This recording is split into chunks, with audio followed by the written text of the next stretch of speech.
မင်္ဂလာပါဒီနေ့ဆိုရင်ပေါ့နော်ကျွန်တော်တို့နော်အနန္တကျေးဇူးရှင်ဖြစ်တော်မူသောခြေတော်စေတီတော်ဗန္နာတိ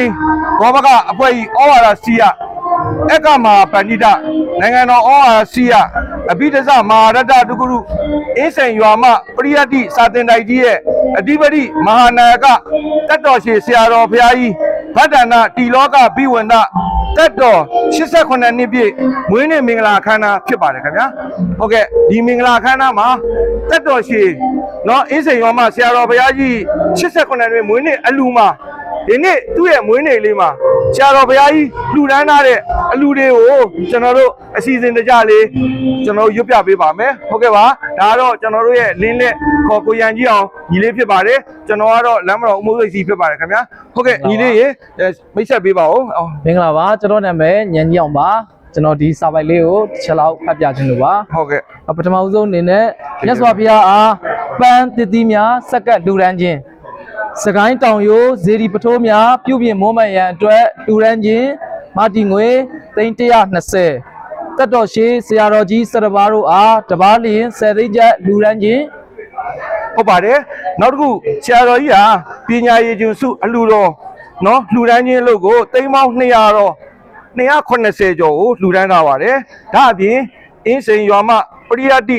စာသင်တိုက်ຫນွယ်ပွားဟိတကာရီအသင်းဝင်တပည့်တန်ခါ450အတွက်တပားကို3သိန်းကျပ်နဲ့သိန်းပေါင်း450နောက်တစ်ခုပင့်တန်ခါ18ပါးနဲ့ကျောင်းတိုက်ကြီးရဲ့နာဂစာချအရှင်သူမြတ်28ပါးတို့အားတပားကို5သိန်းကျပ်နဲ့သိန်းပေါင်း220နဲ့နော်သိန်းပေါင်း225သိန်းကိုလည်းလှူဒန်းထားပါတယ်ခင်ဗျာဟုတ်ကဲ့ပါသီလရှင်အပါ150တို့အတွက်တပားလျင်3သိန်းကျပ်သိန်းပေါင်း150ပြင်တန်ကတော့အပါ900သီလရှင်ဆရာလေး150ပါးတို့အားကော်စောအခင်းပြက်ကလေးစသည့်လူရန်ချင်းသိန်းပေါင်း340အင်းစိန်မြို့နယ်ရွာမအနောက်ရက်ကွယ်ညောင်ဦးမြို့နယ်ကံကြီးကုန်းရွာစလွန်မြို့နယ်ညောင်မင်းသားကျေးရွာရှိအိမ်အောင်စု2950တို့အားစံစီစသည့်လူရန်ချင်းသိန်းပေါင်း600ဖြစ်ပါတယ်ဟုတ်ပါတယ်ဒီဟာရဲ့လူရန်မှုဆရာတော်ကြီးရဲ့မွေးနေ့မှာဒီလူရန်မှုအစုစုဟာသိန်းပေါင်း2280ကျပ်တိတိကိုဒါလှူဒန်းထားတဲ့အပြင်ပေါ့နော်ကျောင်းတိုင်းမှာရှိတယ်နော်စာတင်စာချလုပ်နေတဲ့တန်ဃာတော်ရှင်သူမြတ်အပါ900စာတို့တွေဆရာတော်ရဲ့တစ်နှစ်စာလူဒန်းရရှိထားတဲ့သင်္ကန်းထီးစတဲ့စာရေးတမယ်ပွဲအနေနဲ့လဲဆရာတော်ကြီးကလူဒန်းမှုစုစုကိုခွဲဝေလူဒန်းလျက်ရှိကြောင်းသိရပါတယ်ဟုတ်ကဲ့ကျေးဇူးတင်ပါတယ်ဒီနေ့ဒီချိန်ကာလမှာဆရာတော်ကြီးဟာနော်ကျွန်တော်တို့တပေါင်းလာတဲ့1ရက်နေ့1389ခုနှစ်ဖေဖော်ဝါရီလ16ရက်တနင်္လာနေ့မှာဆရာတော်ကြီးဟာဒီလိုလူဒန်းလှူရင်းနေပေါ့နော်သူ့ရဲ့ဖိတ်စာလေးမှာဓမ္မအလူလေးကိုဓမ္မအလူကြပြာလေးတစ်ပုဒ်ကိုရွတ်ဆိုထားတာရေးဖွဲ့ထားတာရှိပါတယ်ဟုတ်ကဲ့ကိုလင်းလေလေးတစ်ချက်လောက်ရွတ်ပြပေးပါဦးဟုတ်ကဲ့ဓမ္မလက်ဆောင်လို့ခေါ်ပါတယ်စိတ်ဓာတ်လုံးရက်2ရက်ပေါ်မှာရုပ်မြတ်ဟာတည်တာအမှန်ဖြစ်စိတ်ဓာတ်လုံးရက်မြင့်မြတ်ဖြူစင်သူတော်စင်ရုပ်လျင်သူရုပ်မှာဟုတ်ပါတယ်လူတွေမှာစိတ်ဓာတ်နဲ့လုံးရက်2ရက်ရှိပါတယ်ဒီစိတ်ဓာတ်နဲ့လုံးရက်ကိုကျွန်တော်တို့နော်လုံးရက်ကိုရုံမာမယ်စိတ်ဓာတ်နဲ့လုံးရကကောင်းတဲ့အရာကိုလုံးမယ်ဆိုရင်တော့စိုးစိုးရုံမာမယ်ဆိုရင်တော့ဒုတိယအလုပ်ဖြစ်ပါတယ်အဲ့လိုပဲစိတ်ဓာတ်နဲ့လုံးရမှာနော်ဒုတိယလုပ်ငန်းနေရာကိုသူတို့ဘာလလို့ခေါ်ပါတယ်ပေါ့နော်ဒီစိတ်ဓာတ်နဲ့လုံးရပုံကိုအားလုံးဟာဘာလဖြစ်နေတဲ့အတွက်ကြောင့်နော်အာတိဝလာနာဘာလာနာမင်္ဂလာဖြစ်ရန်စိုးမိုက်ရုံမာတော့စိတ်ဓာတ်မထားဖို့ဆရာတော်ကြီးကညွှန်ပြဆုံးမထားသလိုဆက်ပြောပေးပါအောင်ကိုမြင့်မြတ်မြင့်မြတ်ဖြူစင်သောကုသိုလ်စိတ်ဓာတ်ကြောင့်မြင့်မြတ်ဖြူစင်သောသူစရိုက်လုံးရက်ကိုလှုပ်သည်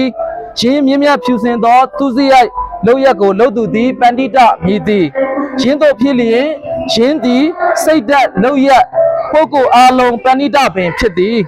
ပန္တိတနိစ္စသေဝနာမင်္ဂလာဖြစ်ရန်မြင့်မြတ်ဖြူစင်သောစိတ်ဓာတ်ထားခြင်းလုံးရက်လှုပ်ခြင်းပုဂ္ဂိုလ်ကိုပေါင်းသင်းခြင်းဖြစ်မှပြည့်စုံပေမည်ဟုတ်ပါတယ်ဒါကြောင့်မလို့လူတွေမှာစိတ်ဓာတ်နဲ့လုံးရက်ကနော်ဘာလနဲ့ပန္တိတ2ရက်ကိုတေချာခွဲခြားစိတ်ပြန်နိုင်အောင်ဆရာတော်ကြီးရဲ့မွေးနေ့မှာဓမ္မလက်ဆောင်အနေနဲ့ရေးဖွဲ့တည်ခေါင်းလိုက်ရင်းနဲ့ကျွန်တော်တို့ဆရာတော်ကြီးရဲ့မွေးနေ့အလင်္ကာဘက်မှာကြောက်လာတဲ့ပိဋကတ်များနဲ့အတူခန္ဓာစီစဉ်လေးကိုကြည့်ကြပါလို့ကျွန်တော်တင်ပြရင်းဖြစ်ပါတယ်ခင်ဗျာကျေးဇူးပါအားလုံးကျမ်းပါပါစေလက်ရိုက်နဲ့အဝလေးလောက်ဖြစ်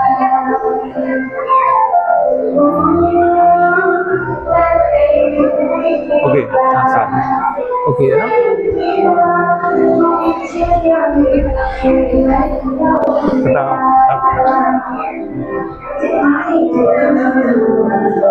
ညားပါလေHãy subscribe cho kênh Ghiền Mì Gõ để không bỏ lỡ